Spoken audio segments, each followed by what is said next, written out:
Welcome to True Health Tuesday, and the truth will set you free.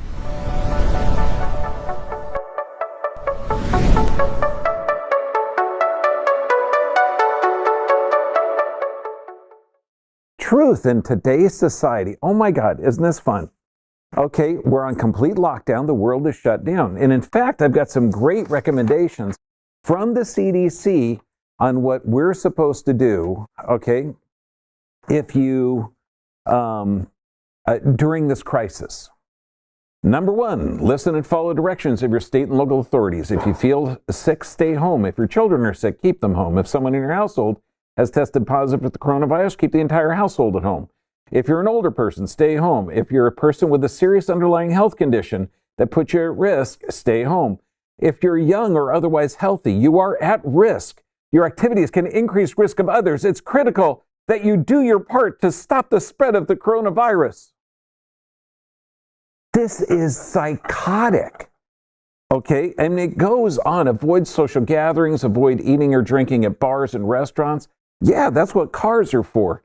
Don't visit nursing homes, practice good hygiene, wash your hands. I mean, this is ridiculous. Okay, fear-based psychosis. Okay, so let's cut through the crap. Who's at higher risk? So if we go to the CDC, and you'll get brilliant information like that, which is fear and psychotic, 45% of our DNA is viral. We are designed to live on this planet, to have an inordinate fear of it. Is this killing everybody?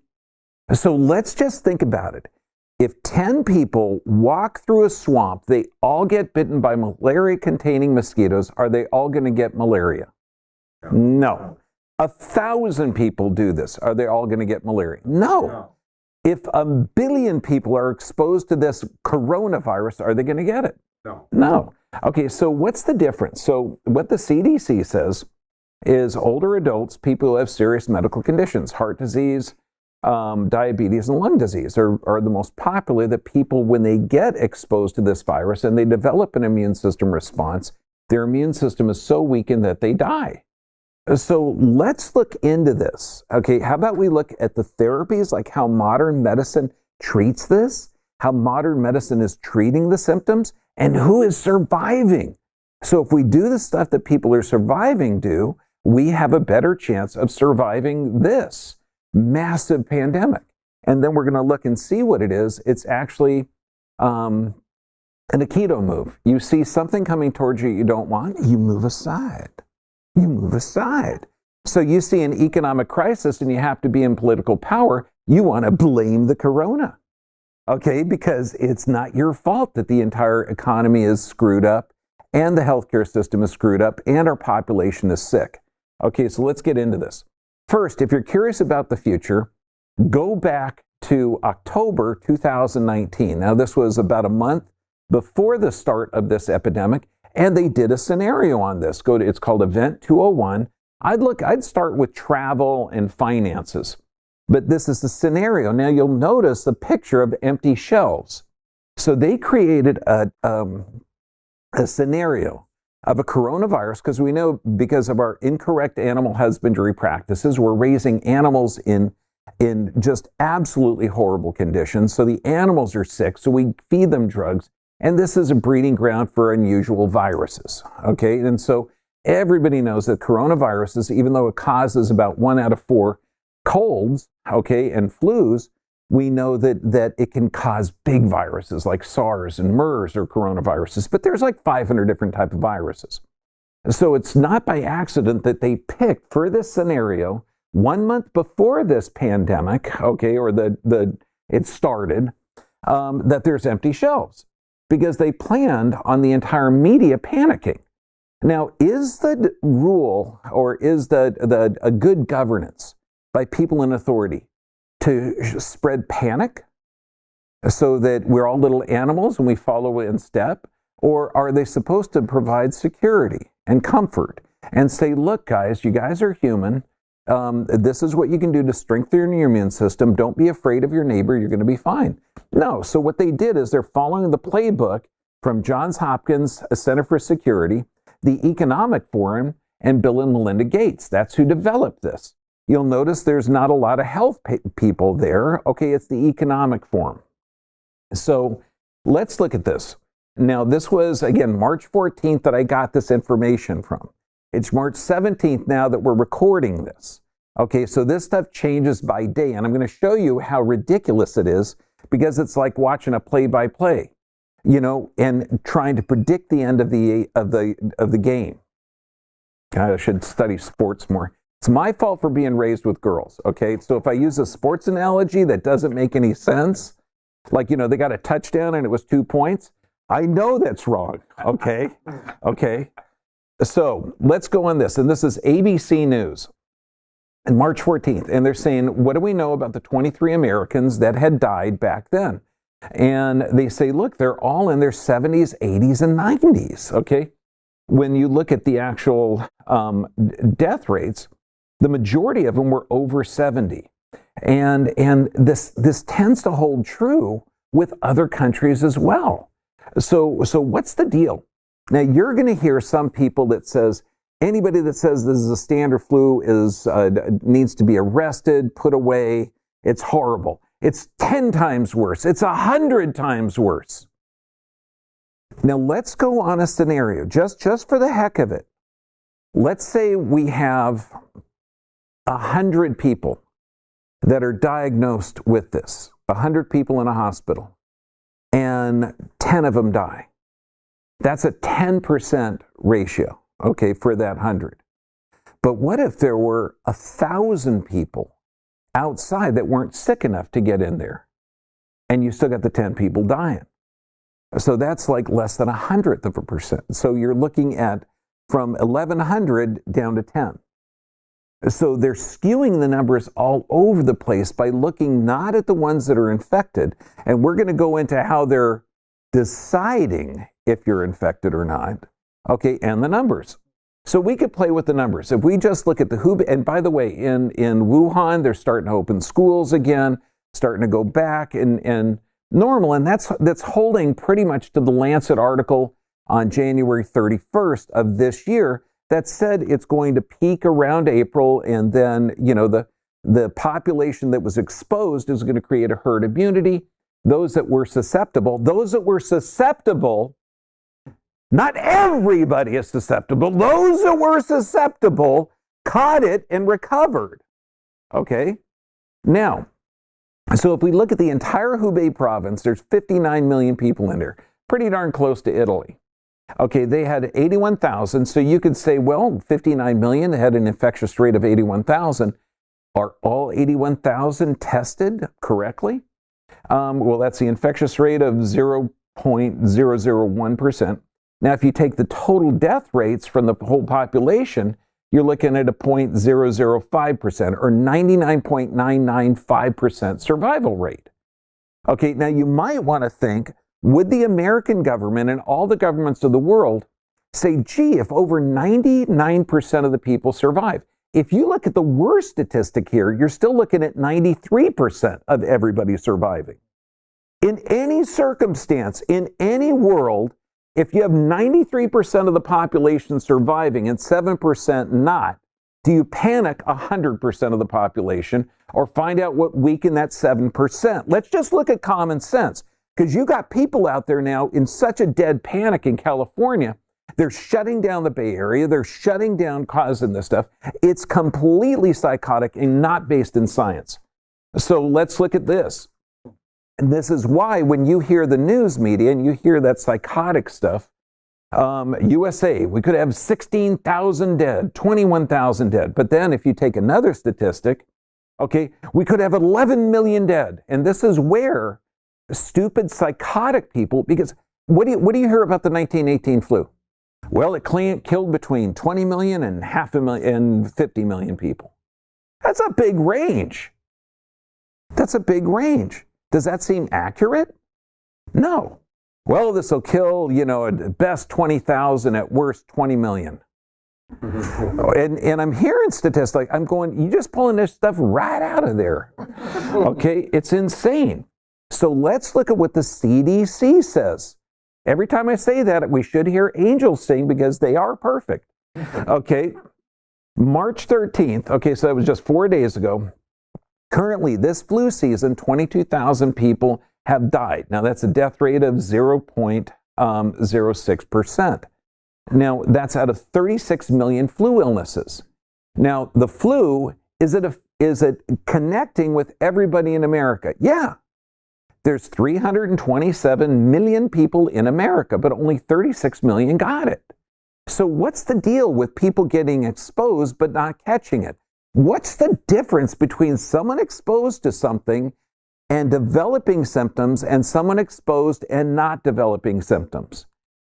Honest to God, I want to sit down a shitload of people from the World Health Organization and CDC and said, okay, boys, now what's the difference? Okay, we got some people that get exposed to get sick and some people not. And they'll go, one didn't wash their hands. No, it's called an immune system. So let's work on strengthening the immune system. Okay, no, that is not sarcastic. Okay, so we have to look at the germ theory. Obviously, even if you look at the ridiculous statistics, people that are exposed aren't going to get it. Okay, they have to be susceptible. They're called the susceptibles. They have to have a weakening immune system. So this is working on the germ theory. So the entire quarantining of everyone, don't get in large groups larger than 10, which means a little bit more than half of us are going to have to go to the bar as long as there's not more than 10 there. Okay. So you look at this, and it's crazy because they're saying don't hug people, keep 10 feet away. Where's that fear coming from? There's no basis in science. Okay, if you have a cold and you don't want to spread it, you hang out with yourself, a cold, flu, virus, whatever you want to call it, take care of yourself, do what grandma told you, and you're going to be okay. So let's go on the germ theory. This is Theobald Smith's formula. Okay, you got the virulence or the strength of the pathogen. Okay, so that's like Ebola versus, the common cold. Okay, now is it really strong or small? You got the number of pathogens. So is it a big, huge infection or a little infection? And you got the opening size divided by the resistance of host. Now this will be the severity of disease. Now what's the resistance of host? Is this your physical, chemical, emotional stress? Is it your immune system? How is it measured? So in reality, the host health is the key. So it's the health. And then we look at it and we go, oh, wait a second, all the CDC, they're saying these are people with weakened immune system that are dying. So let's look at another article on the germ theory. See, the germ theory is that germs cause disease, and they have this. The germ theory has become dogma because it neglects many of the other factors that play a part in which decide host germ environment complex lead to infection. So it's not just the germ. So again, if I had all the directors of the CDC, I would respect them, but I would use one-syllable words, because if they're inducing fear like this, they are not smart, and they are not skilled at working with humans, because it's not germs that cause disease. You need a weakening of the immune system. So this entire fear of, he's infected, she's not, oh my God, keep them apart. No, it has to do with the immune system. Now, when we look at this, and then this is British Medical Journal, 2004, the biomedical model of illness cannot, which has dominated healthcare for the past century, can't explain many forms of illness. All illnesses come from a single underlying cause. Are we seeing this now today? Yeah, you got a cough or a cold, even the test that's not that accurate, okay, they're going to quarantine you. Why? Because it's the germ that causes disease. No one's looking at the immune system, like how are you sleeping? What's your diet like? Are you taking any supplements? All the little underlying causes. The disease always comes from a single cause. A person's sick, it must be the coronavirus. The removal or attenuation of this disease, take that person and put them in isolation, suppress their symptoms with non-steroidal anti-inflammatories, steroids, antivirals, and antibiotics, which really destroy their immune system. And if they recover from that, then they're okay. Evidence exists that all three of these assumptions are wrong. Absolutely. It's not the germs that cause disease. you can be under the impression that when you go down the road and you see the dead possum on the side and you see the flies on top of the possum, and you drive a little bit further and you see a dead skunk on the side of the road and flies over it, I know what you're thinking. Killer flies. Killer flies. Those flies are dangerous, man. Okay. Germs, okay, we can call bacteria and viruses grow in susceptible hosts. They don't grow in a host with a healthy immune system. So what we need to be hearing and what you need to be saying to your friends, or what we need to put on everything, is don't be afraid, strengthen your immune system. Strengthen your immune system. Find out what weakens your immune system and correct it, because you are designed, you are the end result of eons of your relatives from surviving different viruses, funguses, and bacteria. Do you survive the Black Plague if you're from Europe? Okay, you Northern European looking guy. Okay, you survived the Middle East one because you look like you're from Qatar. I know, because I know you are, my brother. So it's not the germ that we got to be afraid of. It's the weakening of the immune system. It's taking advantage of this. Now, how sick is our population? And this should be the biggest concern. Not an unrealized fear where we're going to lock everyone away, but our population is the sickest population the world's ever seen. We're looking at it before this coronavirus. Before this coronavirus, if you just isolated America, you're talking 54% of our kids have a chronic illness or disease they will never recover from. 70% of our young people from 17 to 24 can't qualify for military service because they're so sick. And this is an all-volunteer service. 60% of all of our adults have a chronic illness or injury. And how do we treat chronic injury or illness? Drugs, baby. Yeah. Okay. So things that weaken the immune system, stress, then this is physical, chemical, emotional stress. So instead of locking people into their houses so they don't connect with people and they have more fear, let's get them in walking groups. Okay, we walk around the mall, walk outside, get sunlight, get fresh air. You move. It's springtime. Exercise has been shown to help with this. But let's look. Stress. Medications weaken the immune system. This is steroids, high blood pressure, cholesterol drugs, and vaccines. Yes, that's right. I'm going to give you data that flu vaccines in particular weaken your immune system and predispose you to others. We know that nutrient deficiencies, what population is dying the most quick? The seniors and elderly, because they are generally in our country nutrient deficient. A sedentary lifestyle, absolutely. And what are we telling people to do? Stay home. And you could go to the pharmacy to get the prescriptions you need. Okay, we don't want you running out of the drugs. Okay, and lack of sleep. How many people are going to be staying up late all night to make sure what closures are there? What kind of things help your immune system? So we know what weakens the immune system. The authorities should be telling you what helps your immune system. Healthy stress, that's right. Exercise, that's called healthy stress. Taking nutrients, okay, like detoxing, that'll eliminate increased bowel movements. That's good chemical stress. Emotional stress. I got an idea. Let's wipe out all sporting events so that way you're not going to be upset yelling to see whose team won. No, I'm sorry. I know you guys from Midwest. I know you're sports people. Okay. Nutrient sufficiencies. I'm sorry, bad idea. We won't do that. Well, actually, it's being done. Nutrient sufficiencies. So this means if you're deficient in a nutrient, take it. Okay. Active lifestyle and sleep is vital. Now, how accurate is the testing? Because, again, you saw how the numbers can be skewed. It's not the number that has it. It's the number of population is susceptible. I mean, you're just playing with numbers. This is why you get these results and you think, my God, you're stoned. Okay, you can't say between 2 million or 20 million and 40 million and it's all going to be an accurate number. Where did they come up with those numbers? So let's look at the study. Now, this is how accurate is the testing. And this was printed March 9th. So again, if this comes out in a week on YouTube and currently on Facebook, in a week, people are going to say, oh, the numbers are way off. I know They're off on different sites. It's okay. So when we look at the U.S., okay, and this was as of, 7 days ago, or 8 days ago. The U.S. has 329 million people, and they tested around 1,700. And what did they do a week ago? They put us just about on a complete lockdown. Does that make sense? Or is it, again, it's an Aikido move. You see a massive population that's sick as all hell, okay, 60%, 70%, depending on the statistic.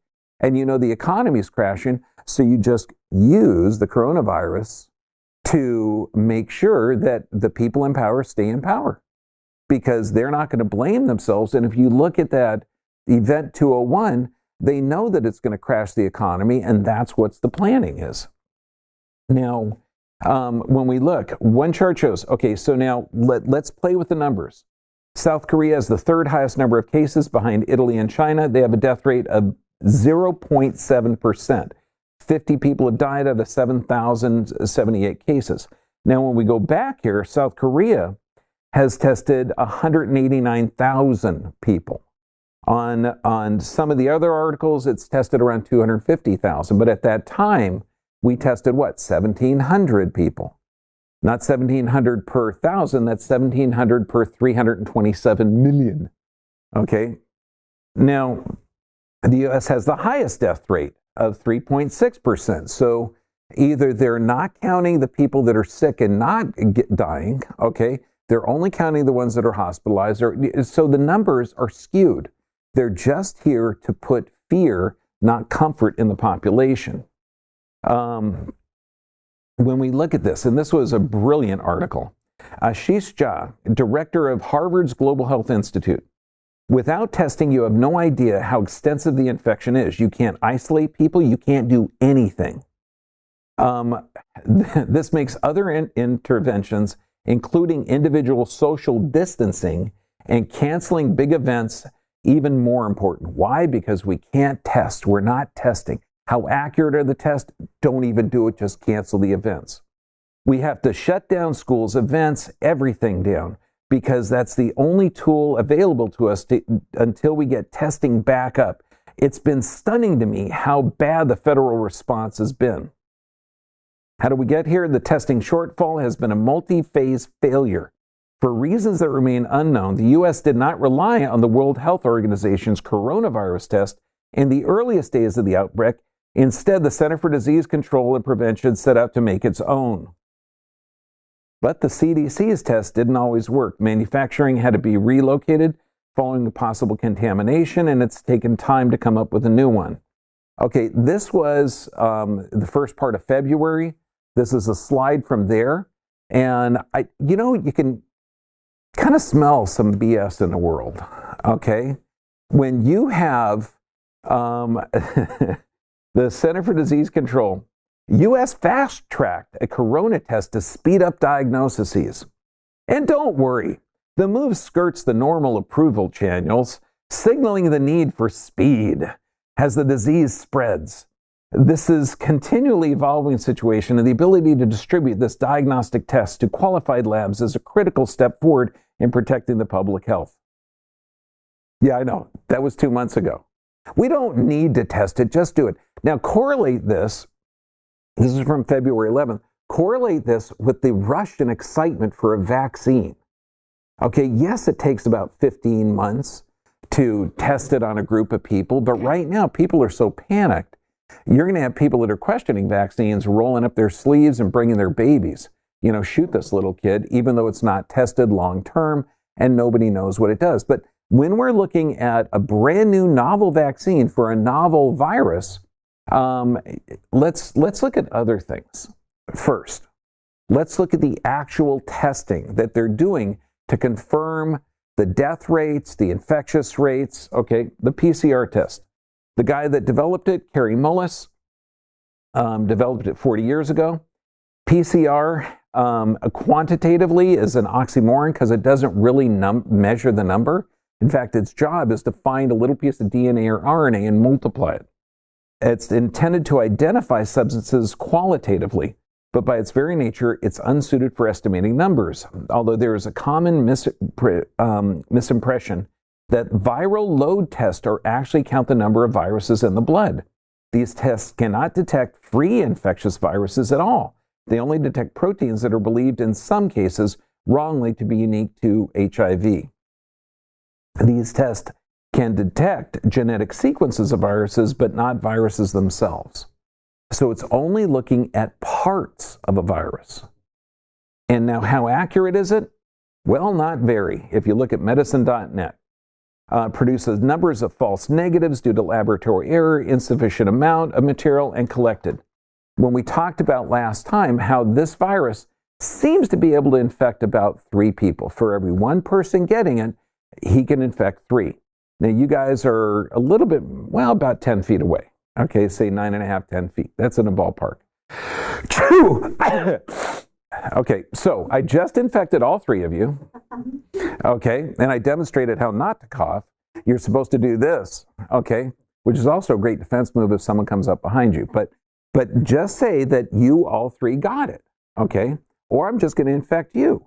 Now, it's got to use your RNA. The COVID virus has to use your RNA to infect Dr. Stewart, okay? Then it's got to use the doc's RNA to infect you, my brother.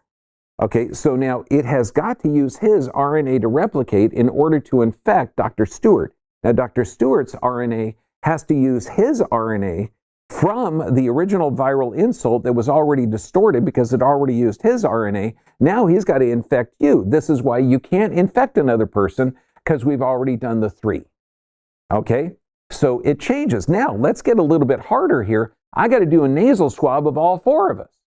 Okay, and then I've got to use that sample to put it in this machine that's going to replicate the virus. Now, I didn't want to sneeze on you because I like you. So you look at this, and I'm getting parts of your guys' RNA, parts of the virus and everything, and I got to replicate it and say, oh yes, this is the corona, this is the corona, this is the corona. How do they get an accurate test? Tests may result in false negatives and tested too early, the course of infection, insufficient material. Improper sampling is false negatives. The faulty reagents, the CDC recently admitted the test kits distributed resulted in inconsistent results. Now, this is all the test kits that have been running. Now, let's look at this one. Came out March 5th. Okay. Potential false positive rates among asymptomatic infected individuals. And they go in, however, false positive rates in the screening have not been reported up to now. False positive rates have not been reported up to now. That was the March 5th. Okay, now let's go in. The positive predictive value of the active screening was only about 19%. So they're thinking that might be around that. In contrast, the false positive rate of positive results was 80%. So 80% of the time it wasn't working right. Wow. In conclusion, in close contacts of COVID-19 patients, nearly half or even more of the asymptomatic infected individuals reported in the active nucleic acid tested screening remain to be false positives. So that means more than half of the ones that they're checking are false positives. You have it. No, I'm sorry, I was wrong. You don't. Okay, now you can go back and hug people. Okay. So let's look at weakening, because what's happening in our country? We have the sickest animal species on the planet, okay? 60% of our adults have sick, 54% of our kids are sick. And there's a chronic illness or injury. How do we treat injuries or illness in this country? Drugs. Why did you say drug? I thought it would be strengthen the immune system, give them love, look at their physical. Oh no, I'm thinking about our office. And we're still open, okay? And I have bolt cutters. You try and close those doors, I'm going to friggin' open them. Okay, so let's look at blood pressure drugs. ACE inhibitors in particular predispose you to lung cancers, according to the Journal of Cardiovascular. ACE inhibitors, again, this is according to the British Medical Journal. Additional long-term studies of follow-up needed to investigate these drugs on the incidence of lung cancer. See, what it does, it causes an accumulation of these bradykinins, and they're an inflammatory mediator. So it's causing inflammation, which is generally a good thing because that's how the body fights itself. But if inflammation is just there, it can break down healthy tissue, predisposing it to injury. So how many people in their 70s and 80s in this country are taking blood pressure drugs? Okay, so let's look at cholesterol-lowering drugs. How many people in this country are taking cholesterol-lowering drugs? Okay, statin-induced lung disease, European Respiratory Journal. Now, they say statin-induced lung disease is rare. Really? How often do you think that the pulmonologist or general GP, okay, is going to find someone with a lung disease and say, damn, this must be related to your blood pressure, cholesterol, and type 2 diabetes medications?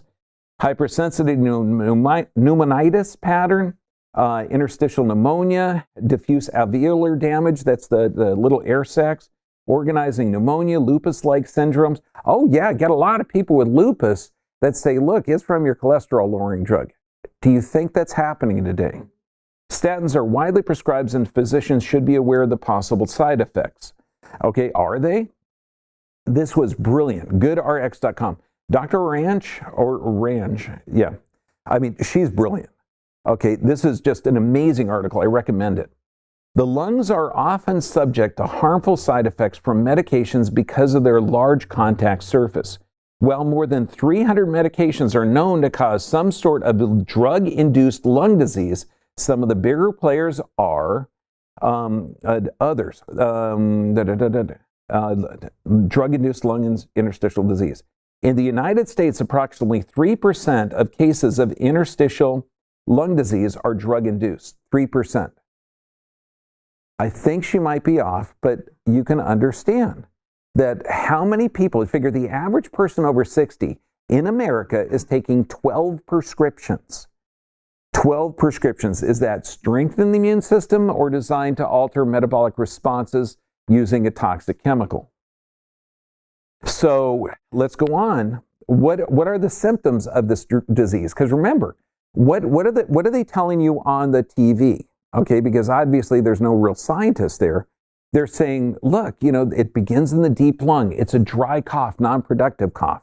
There's generally no fever. There's generally no mucus production in the nose. Generally. Okay, does this mean everybody has those symptoms? No, generally, because it's all based on the person's immune system response. Now, oh my gosh, dry cough with shortness of breath is one of the causes or symptoms of this. An AC or a CT chest scan would show ground glass opacities, the exact same thing that's shown when you're checking a CT scan of somebody with coronavirus. Isn't that interesting? Okay, now, does it right after you start? Typically, drug-induced lung disease shows up within acute days to weeks or subacute months. Now, what are some of the drugs that are causing this? Because remember, we have the sickest population in the world. Before this, we had the largest chronic critical illness in America, in the world, in our population. Okay, and now we have a supposed virus that you can't really test for that's coming around the world that they practiced for back in November. And the testing isn't accurate now. Okay, amiodarone. Okay, I apologize for the pronunciation of this. English is the best language I got so far. Okay, now, most common causes pulmonary abnormalities using AFib. Does anyone think that atrial fibrillation is from lack of a medication? No? Okay. Okay, macrobid, check our heart function talk to find out the course of that. Prominently prescribed antibiotics. So does this mean most antibiotics for urinary tract infections? Methotrexate, used for RA and other skin conditions, can cause it. Biologic agents such as avastatin, Erbitux, persitrin.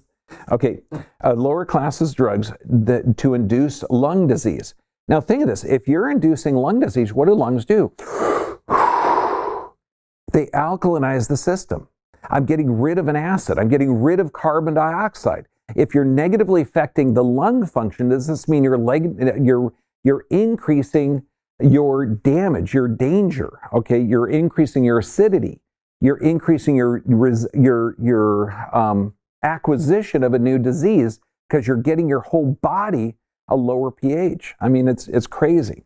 Seizure medications can cause trigeminal neuralgia. They're designed to treat neuralgia and shingles.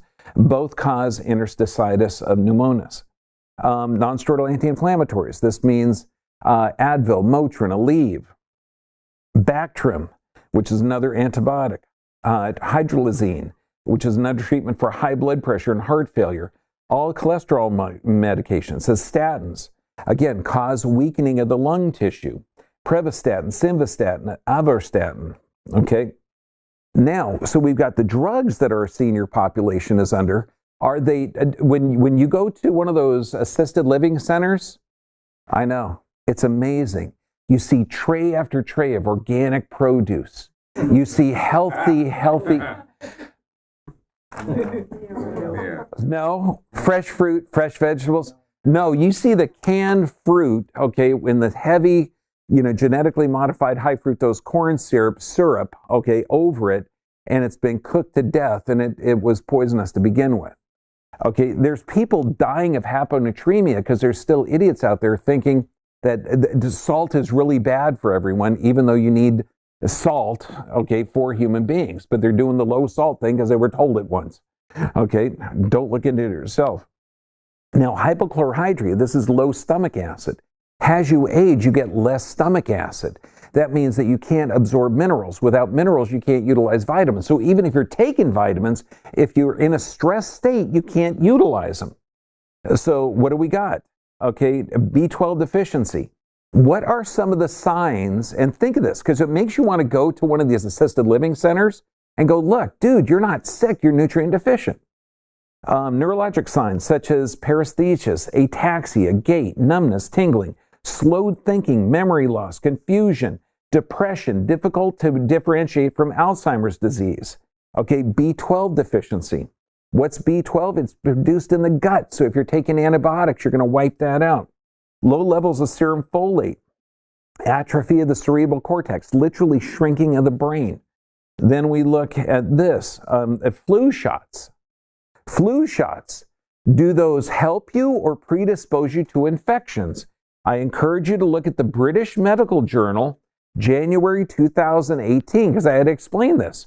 Oh, you're going to say no flu shots in the flu season? Well, let's take a look at this. I would much rather have people get an orange, vitamin D3, sunlight exposure, exercise, and adjustments. And it's a big article. It was brilliant. They do not mention okay. Year after year, they have quoted observational studies to announce 80% vaccine effectiveness, 60% vaccine effectiveness, 40% vaccine. They do not mention that these studies make no effort to look at the adverse effect of the vaccines.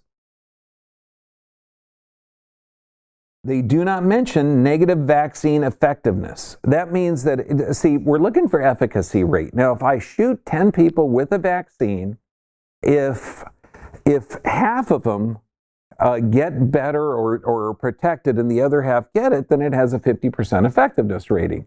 Or if you're looking at antibody production. However, if I shoot all 10, okay, and a couple of them get really sick and die, okay, that would be a negative rating, okay? Or if I shoot all 10 and all 10 get sick next year from something, that would be a negative, okay, just as an example. But let's just see what reality is.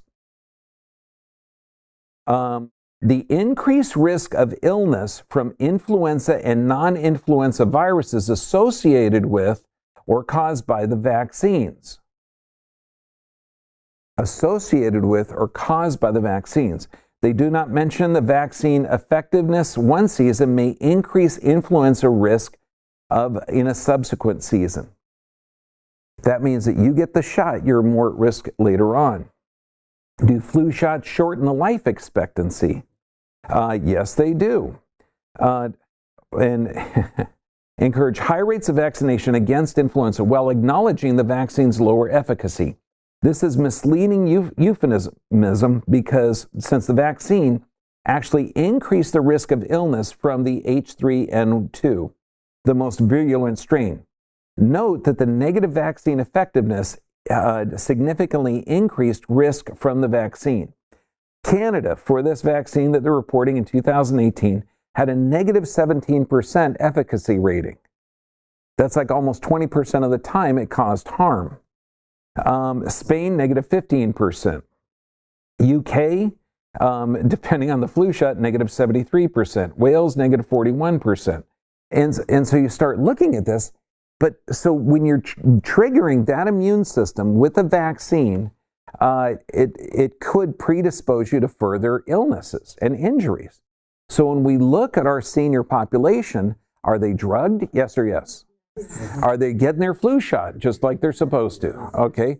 Is that weakening the immune system and shorten their lifespan? According to this.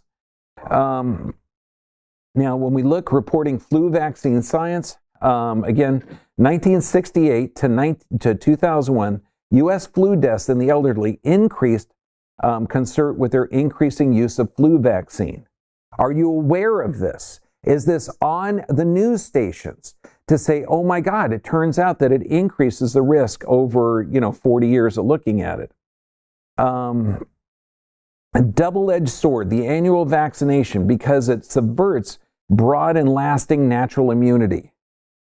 We talked about this in December of last year when they had the Global Vaccine Safety Conference, and they said they've changed the entire immune system of the planet to a vaccine-induced immune system. We went over that in December. And what happened? Because they're saying, look, we're having a problem. Even the providers are questioning the number of vaccines and the science behind it, considering there's no placebo control or inert placebo-controlled trials long term. Absence of high-quality evidence for flu vaccine safetiness and effectiveness, British Medical Journal, Lancet, and Cochrane. Statistical distortions introduced by the CDC seemingly in an effort to market the vaccine. The direct result of mass vaccination, herd immunity, may now be weaker, and some severe cases may be specifically caused by vaccine via antibody-dependent enhancement of infection.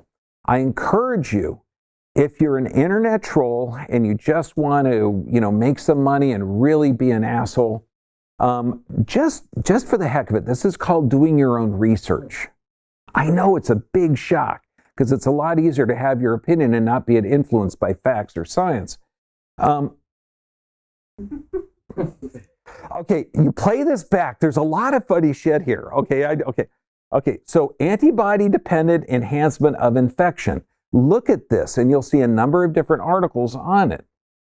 In the U.S., the big push for mass vaccination began around 2006 with routine annual vaccines for healthy children. By 2010, an annual flu shot was recommended for every U.S. man, woman, child over 6 months.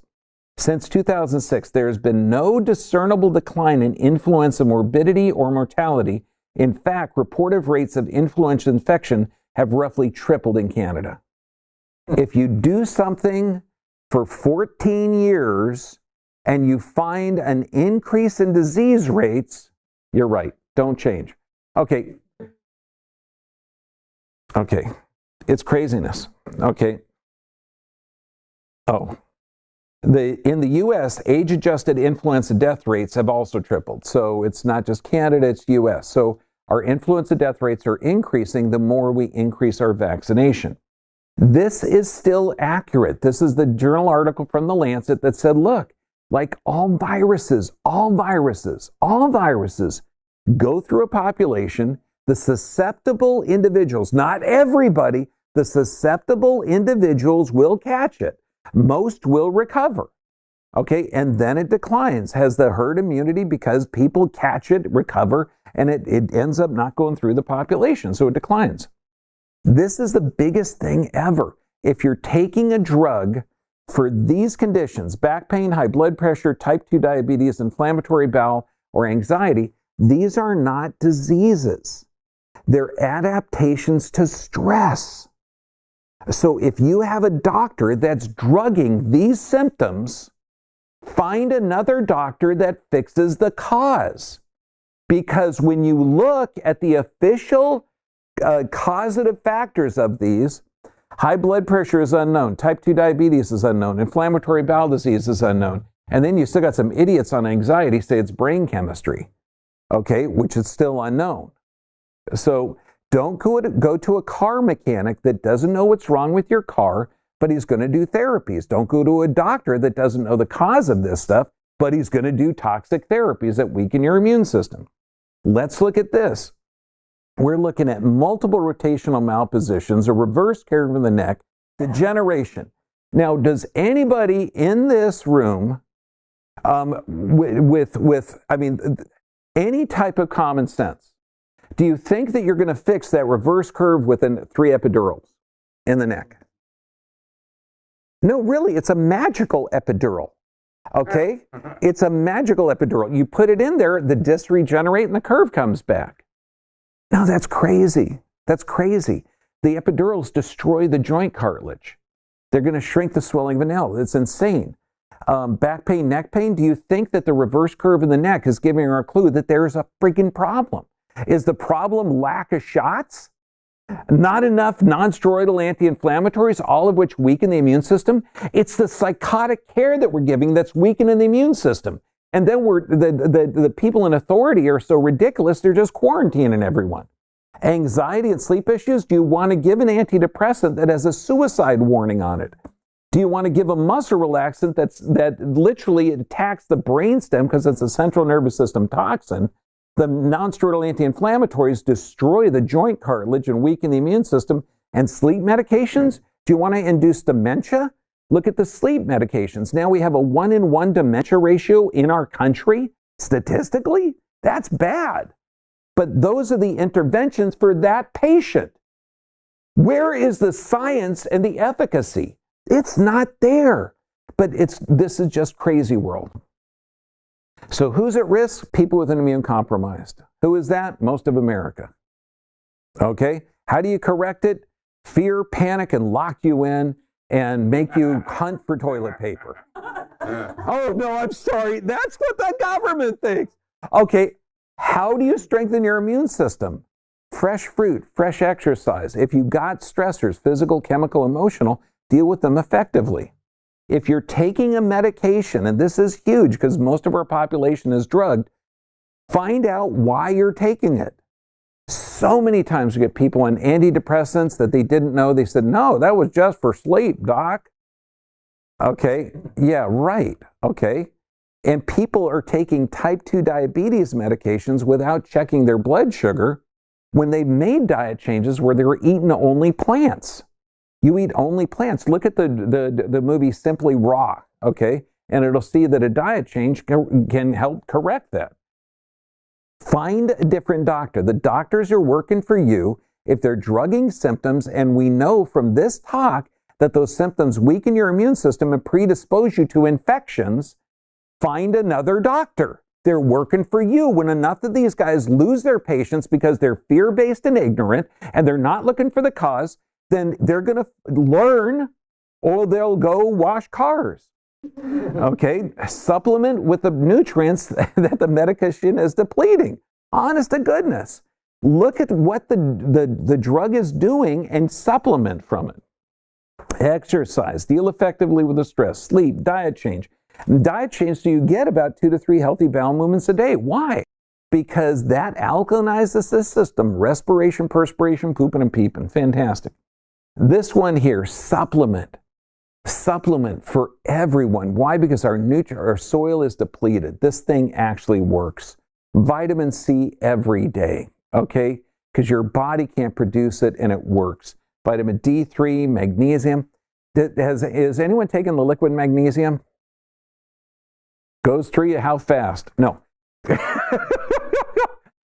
It's good. It's a good mineral, but by gosh, it gets things moving. Okay, zinc, selenium. Why? Because particularly our seniors, when they're in a stressed state, they have a hypochlorhydria and they can't absorb the minerals. Activated charcoal, fantastically. Daily exercise. This means lock everybody inside and get them scared to hug other people. Do you know that hugging helps your immune system? It's amazing. They put masks on, put full body condoms like they did in Police Squad, and hug each other. You'll get it if you've seen Police Squad. Has anyone seen it? No? Okay, you got to see it. Sleep, organic plant-based diet, neurolinguistic programming, so you get your immune system, chiropractic adjustments, play, pray, essential oils. Doesn't that make sense? Doesn't that make sense? Now, when we put this up, this is to show you how your body works. The bottom line is that the virus is not clearly identified. The people in authority are not, they're not giving you confidence, protection, security. They're trying as best they can do to induce panic. Know that this has got a purpose behind it, okay, that it's going to crash the economy because, I mean, there are just a few countries that were, had their economies buoyed up by us exporting our debt. So there's going to be a problem. Now, a month and a half ago, I said, look, I'm not worried about the virus. I'm worried about what the government's going to do with this panic. Okay, now we're seeing it. Did I have envisioned that they were going to quarantine and shut down all the bars and restaurants in LA? Okay, that they were going to stop all international flights? No, that blew my mind. Okay, and so we know how desperate they are to hide the fact that they screwed up. They screwed up on the healthcare, they screwed up on the disease management, and they screwed up on the finances. Okay, so it's up to us to start anew. Okay, and over the next few weeks, as long as this goes on, and if not, I'm going to be marching down the middle of Main Street down here because there won't be any cars on it, and I'll have a megaphone and I'll be preaching, okay, of how we can form a new society where we take care of each other, we love each other, we support each other. And I got to tell you, some of our patients wrote a book studying the pre-Toltec people. I mean, and there's still people living in harmony where you're supporting each other. They didn't have any money, they didn't have any property, but for 6,000 years they lived in peace and harmony by supporting each other. It's a brilliant book. We're going to make the world a better place. God bless you. I love you. Thank you very much.